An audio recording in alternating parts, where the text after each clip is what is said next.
yeah. There you go. Yeah, yeah. So anyway, yeah, like, so what he's doing is like first he asked to, because like because I jokingly asked to have sex with him before, and then like months and months later he asked to have sex with me, and I'm like, what the fuck, it's pretty weird. And then all of a sudden, like I have like my ex girlfriend over, like she came, we were on and off like Kent Park. But what happened was is that recently I had her over, usual, she was whipping my ass. This is what I was new. We were painting shirts, blah blah blah. She sucked me off, but it was raining that day, blah blah blah. And what happened was, just fill in the blank. He ends up staying the night with her, with just her. So apparently they end up having sex. Ooh. Yeah. Ouch.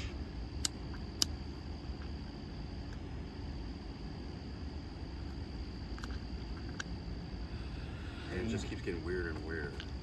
So you still talking to this girl? No. Well, she completely come out, which I think is good. Because at this point, yeah. Because it seems like the only thing she wanted to do with me was have sex. And she wanted to have some sort of emotional thing.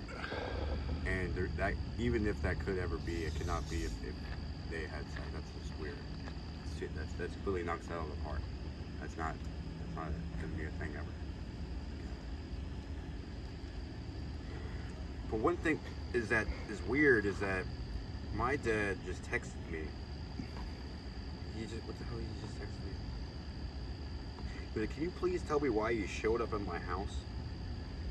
Because earlier when I was only on that hour, so he came to soup kitchen, right? Because he goes to the soup kitchen. I didn't say a single word to him. I didn't really say a word to anybody. I just literally sat on the side by myself.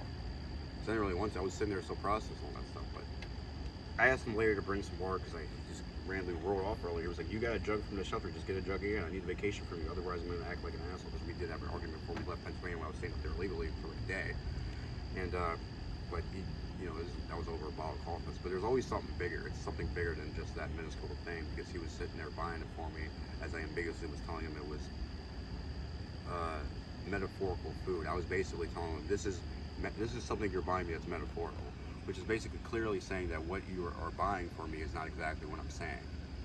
But he seems to like being naive to like extremes. I don't know. But then again, he'll sit there and let me do DXM nitrous at his house. But then on and off again, he will. He'll be like, he'll let me do it at his house. Be like, oh, I shouldn't let you do it at my house. Blah blah.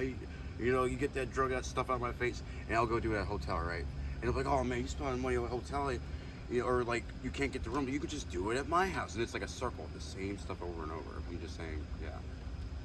So he's an enabler. Well, yeah, he is. But then, like, if I throw it in his face about, him not like supporting my psychological addiction to it, even though he is, he'll like throw a fit. I mean, neither of us are perfectly right. I don't really. There's just really weird. So let me ask you a question. Why are you doing that stuff? What do you get out of it? Well, it opens my mind. Like I think I posted something recently that kind of explained it. That could explain it better. If I can just read that. But once your mind is open once, why do you need to go open it again? Well, because it just keeps continuous. Okay. So this is a quote. I'm just going to quote the entire thing. The key for me is not hit too high of a dose to the point I get urine retention. Last time I dosed 17, I think, 15 gels. Hydrobromide was fine. I always use DXM nitrous. I always use DXM and nitrous oxide on going to music discovery purge during.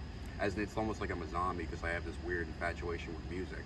So basically, it's like there's something lacking, so potential. So, it seems like I'm coming to this conclusion in my brain that I'll just do this stuff to open my mind and keep discovering new music.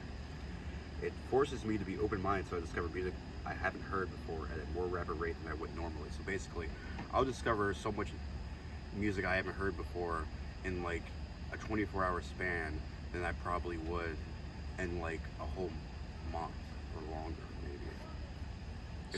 It's almost like you say, like hanging out with somebody and having an acid trip with them. It's like hanging out with that person for like a whole year or something. You know what I'm saying? Like you really get to know the person.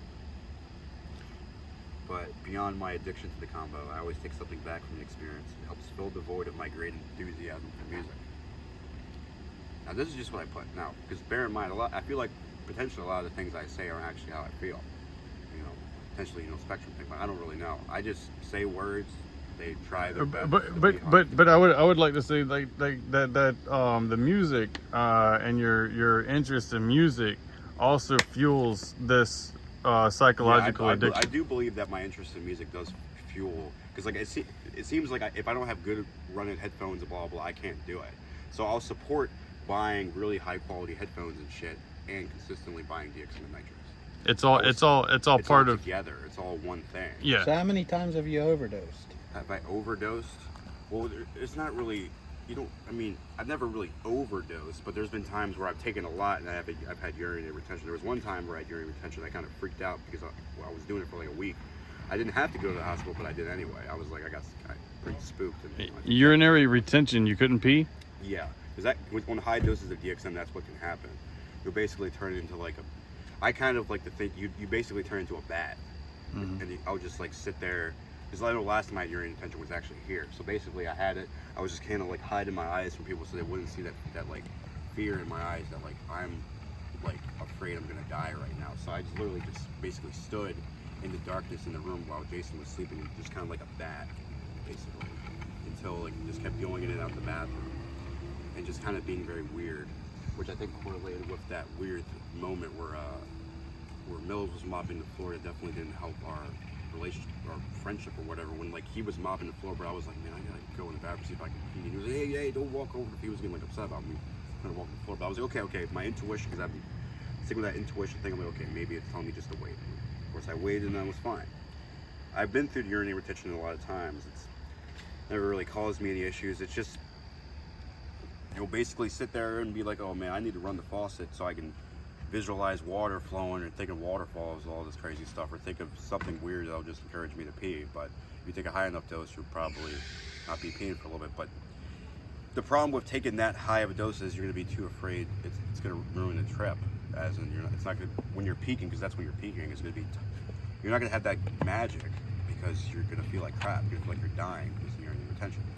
As in, you're probably not dying, but because what I'm saying is when you're having that urinary retention happen, you're not drinking water, because you know if you drink water you can't pee. I mean, what are you gonna do? So every time I've had the urinary retention happen, and this has happened many times, for like, because I've done this stuff for like years, like a couple. I don't even know. It's hard to count at this point. I've never drinking water the entire time. I've always just I'll literally just stand in front of the toilet and just be like just holding my pecker, just being like okay, just standing there in front of it, and just going back and forth in and out from my room or whatever, and just waiting, just wait until it processes. Or maybe recently I learned some tips, like maybe do some jumping jacks or just like walk around to try to get things flowing and stuff. Maybe that'll help with that.